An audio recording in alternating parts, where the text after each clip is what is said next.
Welcome to the Conservationists Assembled podcast. We're teaming up with the most heroic conservationists in the world to uncover their tales and knowledge about the stunning biodiversity of our planet. Today we're heading out to the wilds of Madagascar to explore a whole gang of creatures that usually don't get the spotlight. It's time to hear all about the small carnivores of Madagascar, and we've got the ultimate guide, Hannah Spurgeon, joining us for the ride. Hannah, thanks for joining the podcast. How's life treating you? Thank you for having me. Well, thank you. How are you? Yes, very good, thank you. I'm excited to talk to you about these overlooked carnivores that we're going to delve deeper into today. So, logical place to start then. Can you tell us about some of these Madagascan carnivores, please? Yes, absolutely. So today, when we kind of keep mentioning Madagascan carnivores, we're essentially talking about 8 different species. One of the carnivores that some people may have heard of in Madagascar is the fossa, and we're actually going to leave them out of the conversation today because they are relatively well known and quite well represented in zoos and things now, which is absolutely amazing. So we're going to kind of fly the flag for the weird ones and the ones that we don't often see, and just bring a bit of more attention to them. I don't want the fossa still in their spotlight. So when we're discussing the carnivores today, we are talking about boki, ring-tailed Wontsera, Grandidier's Wontsera, broad-striped Wontsera, brown-tailed Wontsera, western and eastern Phalanux, and spotted Phaneroca. And they are a small little family of mostly kind of mongoose and civet-like creatures, just to give you a bit of a reference to the size that we're dealing with when it comes to these guys. So they are found in various parts of Madagascar. They have lots of different habitats that they would inhabit. So if we just go through a couple of them. So the boki, some people may have seen in zoos. There are a few zoos in the UK and Europe that do hold these guys. They're generally found in western Madagascar. They're kind of a greyish colour with long black stripes running along the body, and they are a diurnal species, so they're active during the day. And they also appear to live in matriarchal family groups, which is really interesting, so quite similar to meerkats. And the family groups will share rearing of the young as well. They tend to be insectivorous, but they have been seen eating bird and reptile eggs as well. And they will also snack on small rodents and potentially even small mouse lemurs, which may make them a little bit more unpopular for eating the cute things as well. And then we move on to the ring-tailed Wontsera. They are probably the ones that you could spot out of a lineup if you were seeing all of these guys pictured at once. So they are bright red in colour. They are absolutely beautiful. And then they have black rings around the tail, which is where the name obviously comes from. They tend to be found in the northeast, down the east side of the island, all the way down to the southeast as well. And they are also primarily diurnal, with some activity during crepuscular and nocturnal periods. They're often seen on camera traps in pairs, but we're still learning a little bit more about their social life, really. And they are quite well known in Madagascar and seen quite often because they're very good at scavenging through human camps and things like that as well. So they're one of those ones that we know a little bit more about because we do just happen to see them that little bit more. And then we have, kind of at the opposite end of the spectrum, the broad-striped Wontsera, the brown-tailed Wontseras. Those guys are very, very much lesser known. There's only a couple of photos of them in existence, really, that have been caught on camera traps and things, far more elusive. And the same with the Phalanux species as well, the westerns and the easterns. And then the one that looks slightly different from everyone else, I would say, is the spotted Phaneroca. So they're found in the northeast and down the east side of the island, all the way to the southeast. And they are nocturnal, insectivorous, and will also snack on some small vertebrates and eggs and things as well. And they are the second largest of the carnivores after the fossa, but by no means anywhere near their size at all. So they're a really interesting one. They are kind of a brownish colour with small black spots that run along their body, all over their body. And have kind of they're longer on their legs, they're a little bit taller, and with almost like a shovel nose in a way, like a snout that they have there. So yeah, they look different from the rest of these guys that we're kind of talking about today, I would say. But yeah, a really, really interesting and varied group. And they are very similar in that they all have like varied diets, various places that they're found, things like that. But yeah, they are also very different because in this group we do have diurnal, nocturnal, crepuscular species, and we have all sorts of habitats that these guys are found in as well for the different species. So some of them might be found in forests, found in limestone areas for the Grandidier's Wontsera, for example, and also in marshlands for some of the other species. So yeah, they're very, very varied group that we're talking about. Then kind of the wider picture of biodiversity as in Madagascar as a whole? We know obviously certainly endemic species and biodiversity on islands are at greater risk of threat. So would you say that largely the IUCN classifications and population trends for these are all very similar and they are in a state of decline? So the only one currently listed as least concern is the ring-tailed Montserrat, the lovely red one.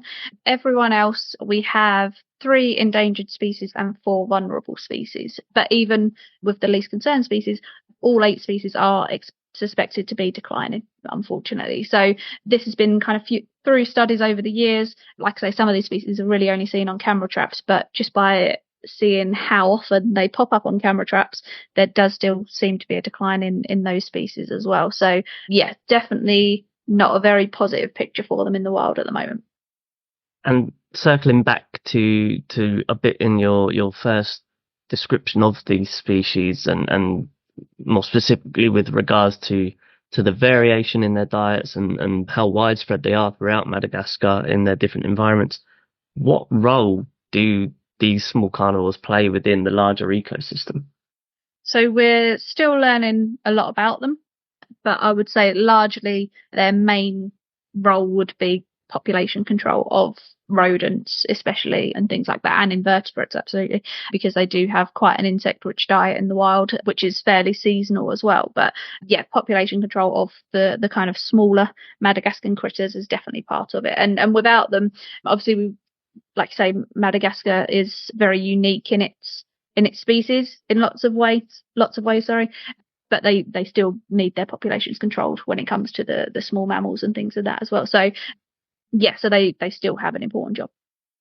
And so with that job in mind, in terms of needing these small carnivores around, but that, the majority of them are now endangered, where are the threats to these species coming from?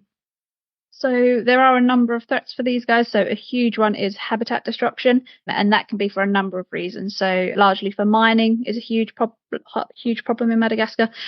Deforestation in general, just to clear areas and use the woods, and also preparing areas for agricultural use as well, can be quite a big problem for these guys. And then also, as you kind of briefly mentioned, threats from just being on an island and that being where you happen to have evolved. It only takes a natural disaster or a forest fire or something, and you're potentially wiping out huge areas of habitat for these guys. So yeah, very, very much at risk from a whole variety of things, really. And then they do also have other species that are putting them under some pressure as well. So the introduction of the Indian civet has caused some unnecessary competition and additional pressures when you've already got a limited number of resources and a limited area to live. And domestic dogs and cats being introduced has also been a huge issue for these guys. So some species have been hunted for bushmeat as well, as they're being kind of come into more contact with people, or their body parts are sometimes used within cultural celebrations as well. So as a result of all of these factors, populations have been severely fragmented in some areas, so they're just not meeting different individuals and being able to share and share their genetics, really, and keep things moving out there. So that's going to likely be another problem further down the line as well, where we may have some genetic issues coming into play as well. Focusing on trying to provide a future or ensure a future, for these species, what actions are being taken to help the current situation for small carnivores in Madagascar? So there are a number of protected areas and national parks that are found across Madagascar that provides a level of protection, which is absolutely amazing. So a couple of examples are the Ranamafana National Park, Makiran Natural Park as well, and many, many others that I won't try to pronounce, but they are very important in ensuring that there are those areas that are being protected from deforestation and habitat destruction. In captivity, there's also a number of zoos working together in research, breeding programs, and creating a better understanding of the species. So just trying to work out exactly what they need so that we can then provide that in the wild for them as well is very, very important. And there's also some very generous individuals who are dedicated to ensuring the survival of these species, which is really important and amazing to have that extra support, and they're contributing their own resources to support the mission of zoos and what we're trying to do in captivity as well. But also in terms of actions, just getting the word out that they exist. We really need to raise awareness of them. lemurs are incredible, but they're not the only thing that Madagascar has to offer. We need to look at the entire ecosystem. So it's an incredibly diverse island, and it has an amazing mammals, reptiles, amphibians, invertebrates, and many of them are vulnerable to extinction. So we need to look at the whole picture really, and the whole island, and create a way to improve things in Madagascar and conserve everyone to some degree. In trying to improve things, then, what are the next steps that may be taken to help ensure that future for these species? So we really are trying to increase our understanding of all these different species. Of the 8 that we're talking about, there are currently 5 of them being kept in EASA collections at least. So we're definitely increasing our understanding of them, but also carrying on with the remote camera trap work for the lesser seen ones, so that we do have more of an understanding of what's going on with their population, and also just their behaviour, their ecology, where are they going, what are they up to. We really need to know everything, because we're starting at the beginning for lots of these animals, which is really an exciting place to be, because everything you learn is new with lots of these. So it is an exciting place to be, but there is a lot of work to do as well. And we'll hopefully as well at some point be able to set up some conservation programs that does focus on these species a little bit more, or even just incorporates them. It can look at Madagascar in a wider degree, but like I say, just keep raising awareness for these guys and making sure they're in the projects as well. Fantastic. And what can we, as people in the UK or listeners around the world who don't necessarily work in conservation or live in Madagascar, do day to day to help or reduce the impact of the threats? I think the good thing about these is that you just need to kind of carry on or start with the usual things that we're told about, and it's easy to kind of turn off to them a little bit in hearing that you should be using sustainable FSC wood, for example, so that you're not contributing to deforestation or illegal logging and things like that. Recycle as much as you possibly can, just to, again, minimize your impact on the environment, and just to help out, especially, like I say, with them being on an island. Whatever we can do to help reduce our impact on climate change will hopefully slow down the possibility of anything happening with natural disasters and things like that as well. So just do what you've been hearing about for years and stick with it, and there will be benefits from that. What projects that may be telling us to do those things are ongoing that may be funded by zoos or by members of the public that might be donated to? So there are many, many projects that are working out in Madagascar, which is absolutely incredible. And they will hopefully protect these small carnivores under their umbrella while they're looking at habitats for lemurs, for example. So, hopefully the small carnivores will still reap the benefits from that. Zoos such as Chester and Jersey Zoo have projects in Madagascar, and they're also directly empowering local people to be more involved with their wildlife as well, which will be really important for the long-term survival of the projects really, and of their outcomes. And there are plenty of other good zoos and NGOs who will also be doing the same in various ways, which is absolutely amazing. So just continue supporting good zoos, especially if you do know the projects, or do a bit of research into the projects that they're working on and who they support, what charities they support. And at Beads, where I currently work, we have plans to send out some remote camera traps to the projects that need it to help survey areas, specifically looking for small carnivores as well. So we are a very, very small collection that I'll kind of talk to you a bit more about a bit later on. But even small zoos and small collections can still have an incredible impact. So don't think that you just have to go to the huge zoos to make a difference. Going to some of these small ones can have just as much of an impact as well, and help them get projects off the ground and help them support conservation as well as a team. And what has one of your favourite moments while working with Madagascan carnivores been? I think they can be, with their size, they can be quite shy. You also get some very, very brave individuals who have not realised that they are tiny, but you can get some very, very shy ones. So it's always nice when we are working with these guys to have one who comes out of their shell a little bit and stops just running away from you and realises that you are bringing food, and it's actually quite fun if you stay nearby. You get fed quicker and things like that. So yeah, just having those little moments of one of the shy ones like putting their foot on your boot for the first time, for example, and yeah, it's just little moments like that sometimes that you just kind of have to cling on to, and makes you realise that how many people have had a Vonsera like touching their shoes. I mean, it seems so silly, but like you suddenly think like, oh, I'm in a 0.1% of the world right now. This is incredible. So yeah, it's good to think about those small moments, I think. Do you remember what your first experience with the Madagascan carnivore was? I know it would have been during kind of my interview and tour at the first exotic collection I ever worked at the time was a private collection. I don't remember seeing one for the first time, but I remember, I think, seeing the Thanaloka for the first time. And as a human, we like to put things in boxes and know where they fit. And I just remember looking at it and thinking, like, what are you? What, where do you belong? And they are just special little animals, and being around for the first breeding of that pair was absolutely incredible. It was the first breeding in Europe, I believe. So yeah, it was amazing working with those guys through that period. And following on from that, do you have any light-hearted or fun stories from around your time with these animals as well? Yeah, so one that always springs to mind was a ring-tailed Vonsera that I was working with at the time. We had a female, and she was a little bit of a demon for her size. So she was one of those brave individuals who, had absolutely no fear of me whatsoever, which was great. And I was just in there kind of doing a full substrate change. And it's something we did every week.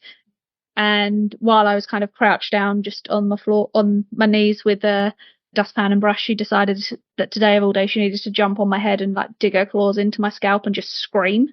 And like, you don't hear very many noises from Madagascan small carnivores quite a lot of the time. And this was probably one of the first times that I'd heard a noise from her, and it was just an ear-piercing scream, which was absolutely terrifying, because then I wanted to know what was wrong, and then she just kind of jumped off back to her normal perch and just sat there looking at me, and clearly I'd just offended her with whatever I was cleaning up that day. So yeah, and she never did it again. It was just a one-off warning, I think, of like, I can do this if I want to, I just won't.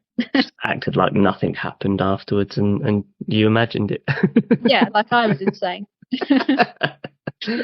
Fantastic. I think you've given us a great insight into, an idea of what these animals are, physiologically and ecologically, their threats, and how we can ensure their future. So now I'd like to switch track and talk a little bit about your background and your career in hopefully an attempt to pay it forward, as we know it's an industry that lots of people want to get into.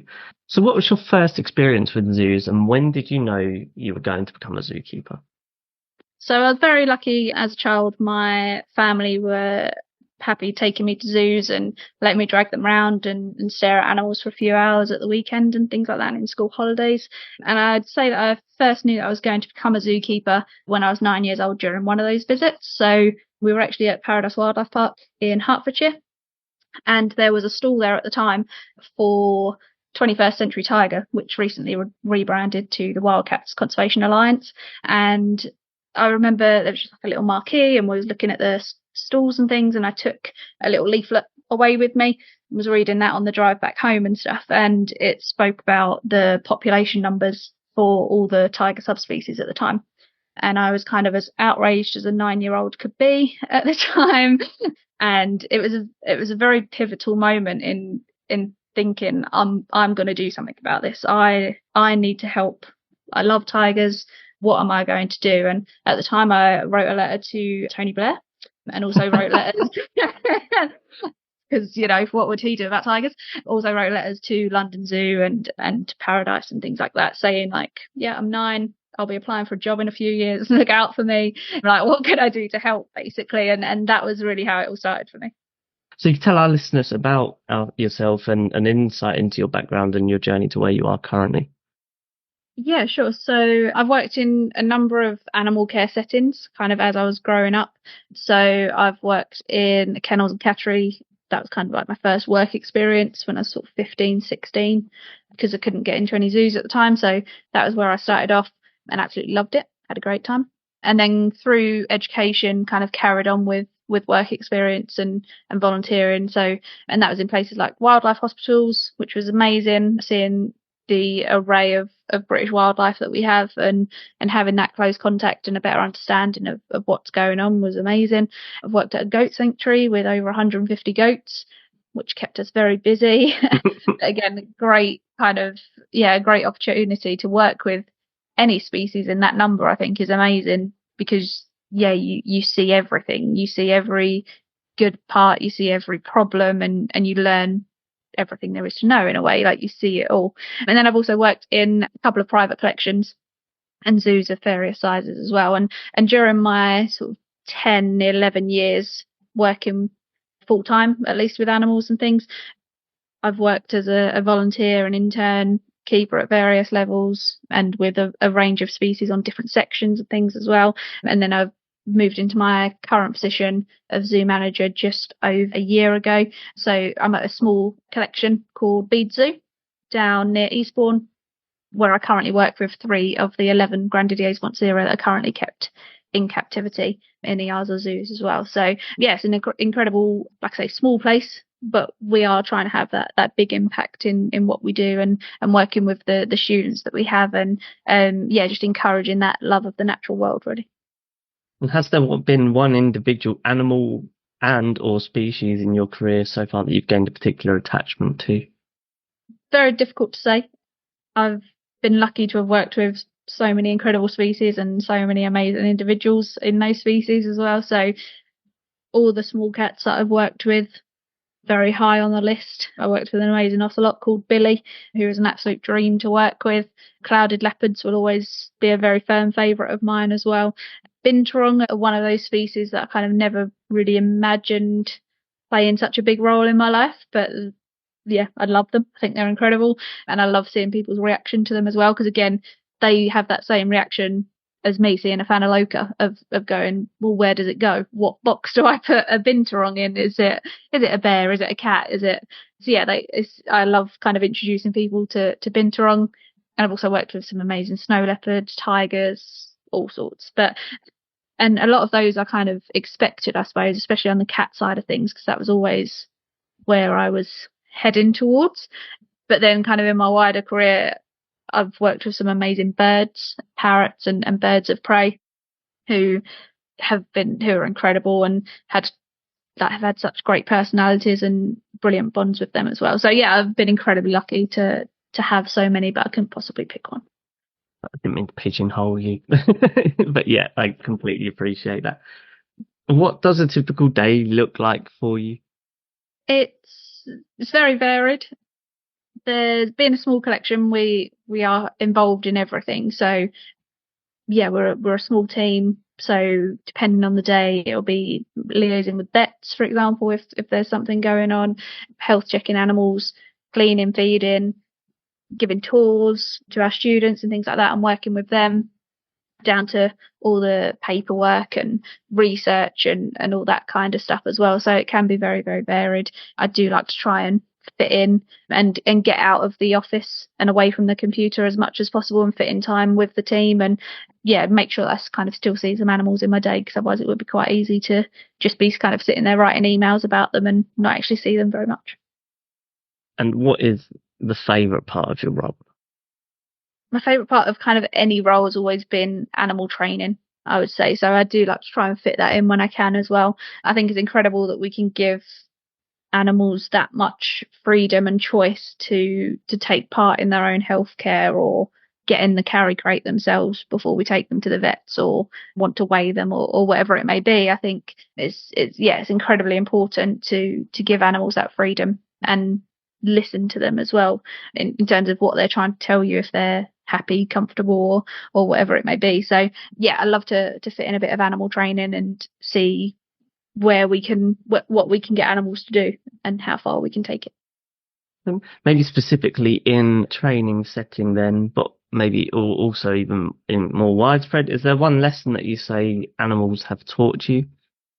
Definitely persistence, and yeah, it can apply to the training and the wider job role as well. So yeah, persistence is definitely one thing. It's not easy to get into this industry sometimes.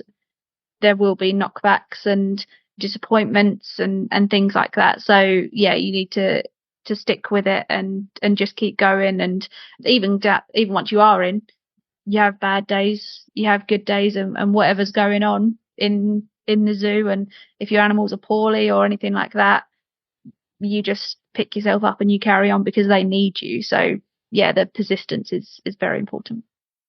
And who were your influences on you and your career path? You just have to say David Attenborough, don't you? Kind of a number of generations now, I would say. I think, yeah, having him bring animals into your home while you're sitting there watching TV is incredible. And yeah, I can only hope that it's kind of, inspired that passion in individuals, in thousands of individuals in some way or another, whether they've gone into conservation or if they're just kind of supporting it from afar in a different role. But yeah, like making changes at home with their recycling habits and things like that. So yeah, he's an incredible ambassador for all animals, which I think is amazing that he's never been tempted to specialize in a way. His specialism is everything, which is amazing. But also other influences I've been lucky to work with some absolutely incredible people all throughout my career, so they've been very inspirational as well. So I'm sure they know who they are if they happen to listen. But yeah, lots of the people I've worked with have been absolutely incredible. So yeah, couldn't have kind of got here without them either. And what advice would you give to someone looking to pursue a career in conservation? Stick with it is definitely a big part of it, and I think also be prepared to be flexible. You might not get the role that you think you want straight away with the species you want, for example, or the collection you want, or the NGO that you want to be in, kind of thing.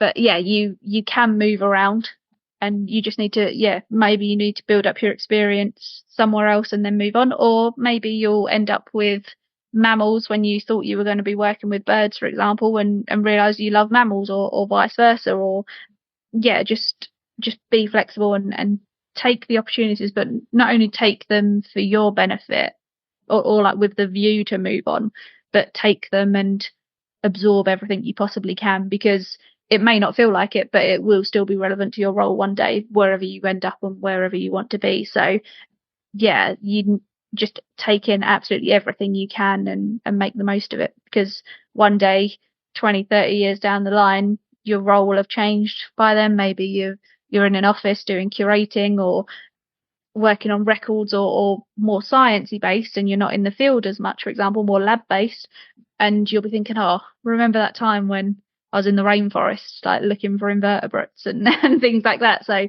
yeah, just make the most of all of it. And what are some of your proudest achievements to date?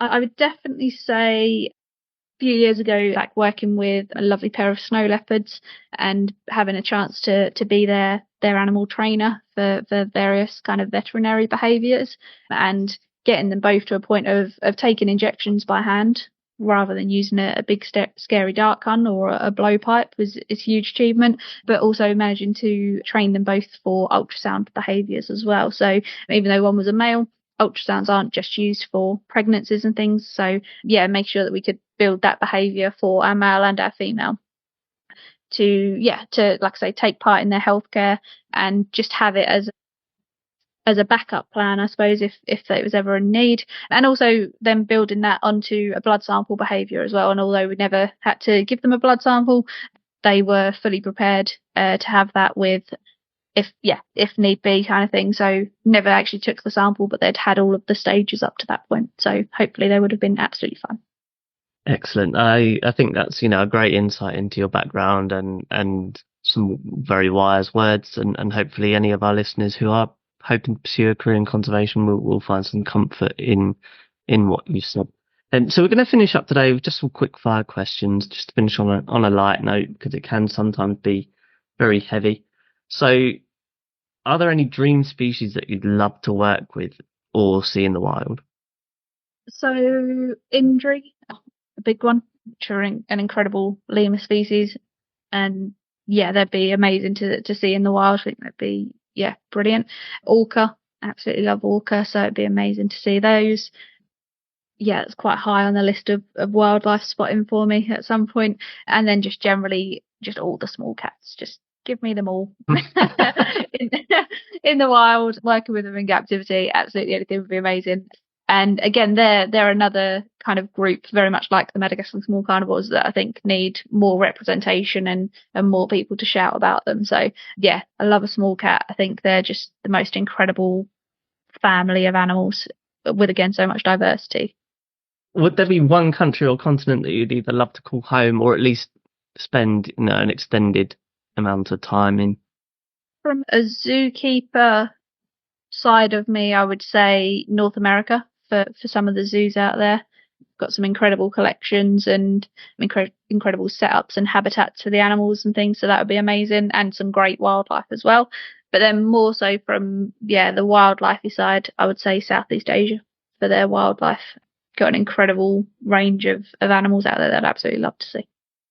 And if there was one species from around the world that could be native to your home country with no negative effects on the ecosystem, what would it be? I think the UK could do with a primate to mix things up a bit. We've not got anyone like that. So yeah, I feel like that would be an interesting mix for us. So yeah, maybe some like marmosets or some squirrel monkeys, just nothing too big to cause any real damage to everything, but just a species to keep us on our toes a little bit and cause a little bit of trouble would be nice, I think. Yeah, I could agree with that. It's a nice fit in kind of a gap of UK wildlife. So yeah, I think that's a really great answer. And if you could be an animal, what would it be and why?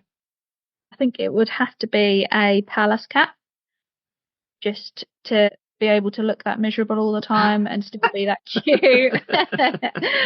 And just to warm my feet up on my tail would seems like a pretty great life, really. And just be out in the middle of nowhere, no one annoying you. Sounds lovely. That title does sound very handy. When you're not working, Hannah, how do you keep busy? I like going to like shows and concerts and the theatre and stuff like that. So that's something that I always enjoy.